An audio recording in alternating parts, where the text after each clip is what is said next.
Let us start from the beginning of episode 9, because it did not waste even 1 minute before it started pulling the ground out from under our feet.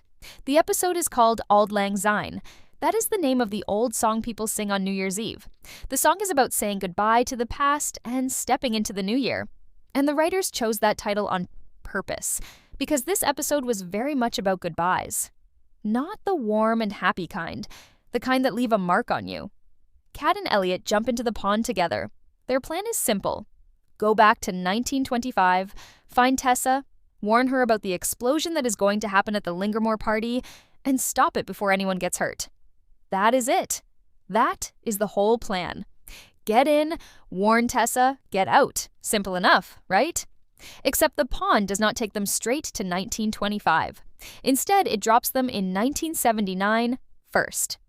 And what they see in 1979 is not part of the plan at all. In 1979, Kat and Elliot find themselves watching a scene that feels completely out of place given everything that is about to happen. They see Fern, the old Fern, the grandmother figure, the woman who has always seemed to know more than she is telling, being introduced to a baby. That baby is Kat. Little baby Kat, wrapped up and peaceful, with no idea that her life is going to be full of pond jumps and heartbreak and time travel and impossible choices. And Fern looks at this baby, smiles to herself, calls her Kitty Cat, and starts to sing to her. It is a small and quiet moment in the middle of an episode that is about to explode. But it matters deeply because it tells us something important. Fern has always known about Kat. She has been watching over this family from a distance for decades. She knew what Kat would become before Kat herself had any idea. But Kat and Elliot cannot stay in 1979. They need to move. They need to get to 1925, so they find their way back to the pond and jump again. And this time, the pond takes them where they need to go. They arrive in 1925, just before the Lingermore party, just before the explosion. They think they still have time. They think they can fix this. They are wrong. When they reach the Lingermore catacombs, the underground tunnels beneath the estate, the situation is already starting to fall apart. Tessa is down there, Elliot's mother, the woman who has carried so much guilt and so many secrets for so long. Elliot goes down to find her. He is not going down there to fight.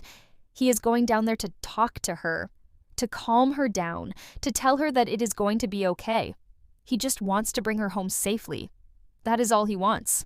He is trying to be a good son in the middle of a disaster. And then Cliff walks in. Cliff is the temperance inspector in 1925 Port Haven. He is not a good man. He has been circling this story all season like a storm cloud that keeps getting darker. And in this moment, he walks into those catacombs with his gun already raised. He tells everyone to freeze. The air in that tunnel goes completely cold. Nobody moves. Nobody breathes. Then Tessa moves. She has been holding a gun herself, one she had taken from Kat earlier. And in this moment, with Cliff pointing his weapon at her and Elliot standing between them trying to keep the peace, Tessa raises her gun and aims it directly at Cliff. She is not thinking clearly. She is scared and cornered and desperate. The situation that was already bad just became explosive. In every sense of the word. What happens next is the moment that broke every single person watching. Tessa fires. Maybe she meant to shoot Cliff. Maybe her hand moved wrong. Maybe it does not matter, because the result is the same either way. The gun goes off, and Elliot, without thinking, without hesitating, without a single second of self-preservation, steps in front of Kat and takes the bullet. Right in the shoulder. He goes down. Think about what that means. This man jumped through time. He came to 1925 to save his mother. And in the end, he spent his last standing seconds saving Kat instead. That is who Elliot Augustine is. That is the kind of love this show has been building toward for 4 seasons. And it happened in a dark underground tunnel in 1925, seconds before a massive explosion was about to tear the whole place apart. Now the clock is really ticking. The dynamite is somewhere in those catacombs, and it is not going to wait. Kat has Elliot on the ground, bleeding, in pain, barely able to move. She has to get him out. She has to get him to the pond. And she has to do it right now, before the whole tunnel comes down on top of them. So she does what Kat Landry always does. She does not stop. She does not sit down and cry, even though everything inside her probably wants to. She grabs Elliot and she starts pulling. She is dragging this man she loves, this man who just took a bullet for her, through a dark and crumbling tunnel toward the one thing that might save his life. And as she pulls him, she keeps saying, "Just a little bit further, just a little bit further." Those 5 words are everything. They are the most heartbreaking words in the episode because we do not know if they are true. We do not know if the pond is going to be close enough. We do not know if Elliot has enough time left.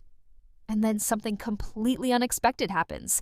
They reach the pond, but they are not alone. Alice is there. Jacob is there. In 1925, standing at the edge of the pond that they should not be anywhere near. And Kat's reaction says everything. She is shocked, she is confused, and she does not have time to process any of it. Jacob does not waste time explaining himself. He just looks at Elliot, looks at Kat, and says the only thing that matters in that moment: we have to get him home. Kat. Now. He takes Elliot from her. He pulls the man into his arms, and then he jumps into the pond with Elliot, disappearing into the water, leaving Kat and Alice standing at the edge, staring at the spot where they just vanished. Kat is still processing. She is still running on panic and adrenaline and love and fear. And the one question she cannot stop asking, the one question that Alice cannot fully answer, is the worst question a person can ask in that moment. Is he breathing? I didn't see him breathing. Alice pulls her mother close and says the only thing she can say: he's gonna be okay. He has to be. He has to be. Not he is. Not I promise. Just he has to be. Because the alternative is too terrible to say out loud. And that is where episode 9 ends. Not with a clean resolution, not with answers, just with Kat standing at the edge of the pond in 1925, watching the water settle, not knowing if the man she loves is alive on the other side of it. The explosion is behind her. The tunnel is gone. And Elliot is somewhere in the pond with Jacob, and nobody knows if he made it. This is why this show called the most devastating hour it has ever produced. Not because of big explosions or dramatic speeches, but because of that one quiet, broken question. Is he breathing? 3 words that carried the weight of 4 full seasons. There is an old folk song in Port Haven. Most people in the town have heard it their whole lives. They sing it at gatherings. They hum it on quiet evenings. It sounds innocent enough. Just a simple melody about a night at the Lingermore estate back in 1925. But hidden inside the words of that song is something that nobody paid much attention to for a long time. The lyrics say that 5 people walked into the Lingermore tunnels that night, and only 4 came out. 5 went in. 4 came out. For most of the show's run, that line felt like background detail. Just a piece of Port Haven history. Just an old story about a tragic explosion that happened 100 years ago. But now, sitting here after episode 9, with Elliot bleeding in Jacob's arms somewhere inside the pond, that line does not feel like background detail anymore. It feels like a warning that the show has been hiding in plain sight this whole time. And the question every single fan is asking right now is the same question. Is Elliot the one who does not come back? Let us actually think about this carefully, because the show has left clues on both sides of this argument. And both sides are strong enough to make you genuinely uncertain. That uncertainty is not an accident. The writers built it that way. They want you sitting on the edge of your seat, going into the finale. But if we look closely at what the show has given us, we can start to understand what is actually being set up here. First, let us look at the case against Elliot surviving. The folk song is the most obvious piece of evidence. 5 people went into those tunnels. We know who was down there: Kat, Elliot, Tessa, Cliff, and at least one other person connected to the events of that night. In the present day, Rita sat down with Jacob and Dell and told them something that reframes the entire legend. 4 bodies were identified after the explosion. 4 names were matched to 4 people. But the 5th person, the 5th body, was never found. Never identified. Just gone. And the show made a very deliberate choice to bring that information to the surface right up before the finale. That is not a coincidence. That is the writers drawing your attention to a detail that is about to become very important. Then there is Fern. Old Fern, the woman who has seen more than anyone, who has lived longer than anyone in this story, who has watched the Landry family carry its pain through generations. At one point in the show, Fern told Kat something that stuck with every fan who heard it. She said the Landry women are cursed when it comes to love. Not unlucky, not unfortunate, cursed. And she said it with the kind of certainty that only comes from someone who has watched it happen over and over again. Fern did not say that by accident. She said it because she knows something about what is coming. She has always known. And if Elliot dies, then that curse just claimed its most devastating victim yet. There is also the vision that Alice witnessed in the 1980s timeline. She saw Fern standing with young Tessa, Elliot's mother as a young woman, and Fern looked at her and said something that stopped everyone cold. She told Tessa that she was going to kill her son. Let that sit for a moment. Fern, who knows the future, who has seen how all of this plays out, looked at Tessa and told her that she would be responsible for her own son's death. And Tessa did fire the gun. Tessa's actions in that tunnel directly led to Elliot taking that bullet. So the prophecy has already started to come true. The only question now is whether it goes all the way. But here is where it gets interesting. Because the case for Elliot surviving is also real. It is not just wishful thinking from fans who love the character. There are genuine story reasons to believe he makes it out. Start with what we actually see in the sneak peek footage for the finale. Kat is on the beach after the explosion. She finds young Fern standing there in a complete daze. And Kat says to her, "The pond won't take me back. I don't know if Elliot's still alive." Now read that sentence again, very carefully. She says she does not know if he is still alive. She does not say he is dead.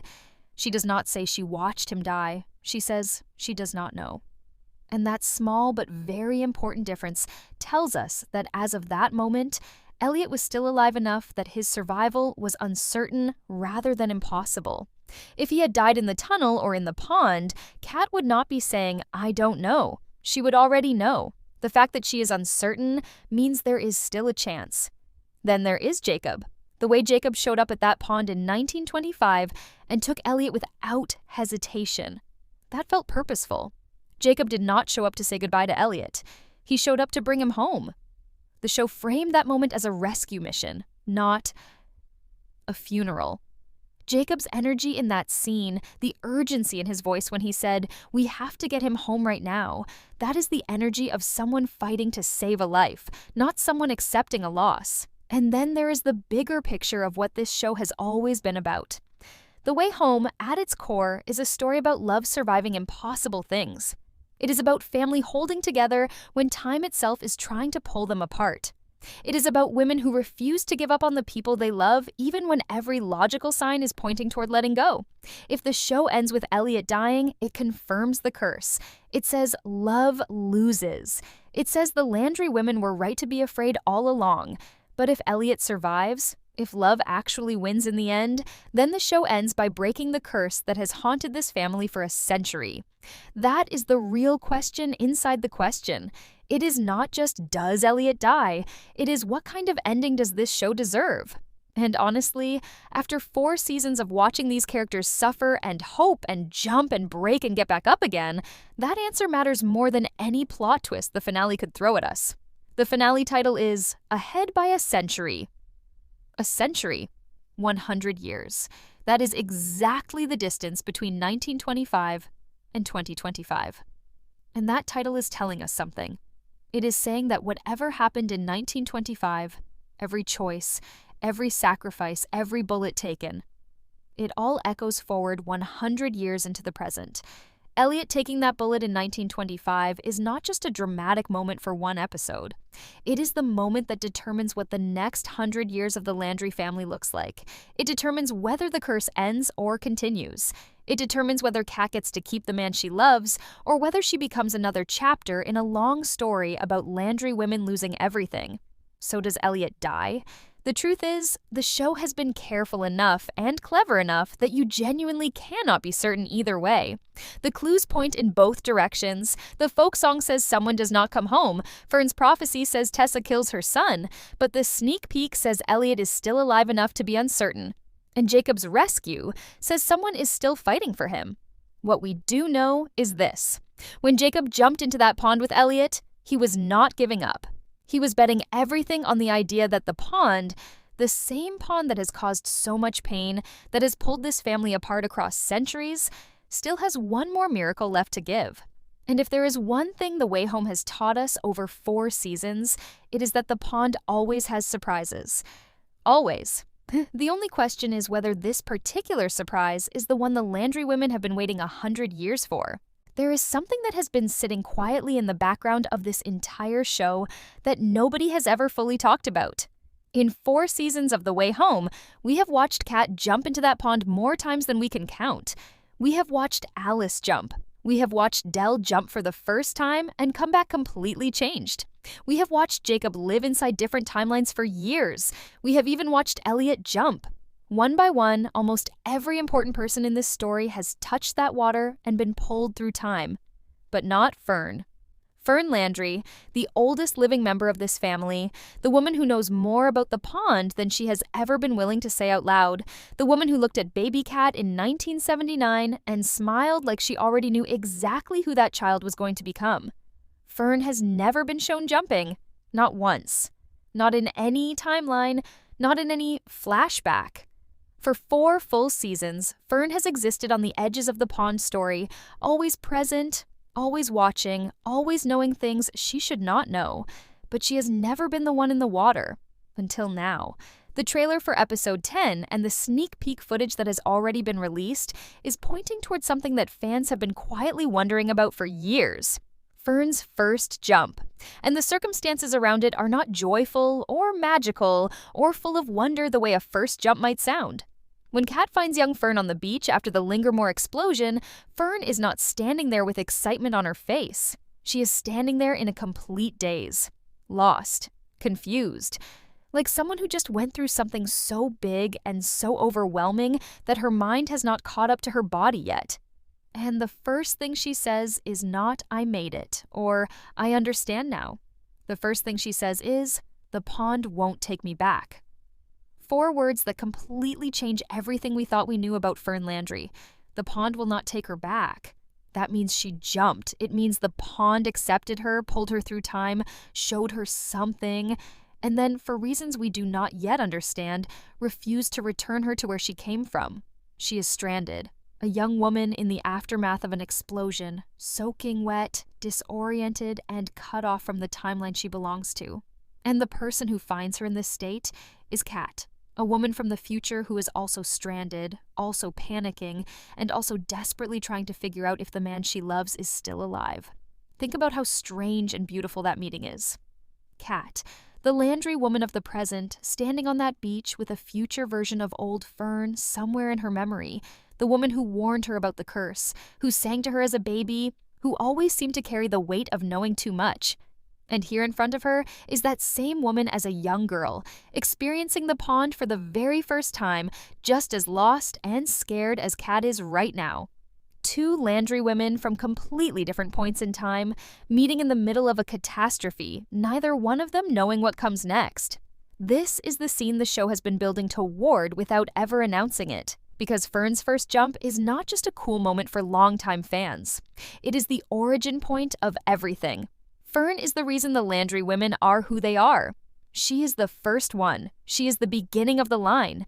Every jump Kat has ever taken, every sacrifice Alice has ever made, every tear Del has ever cried, standing at the edge of that pond, all of it traces back to Fern.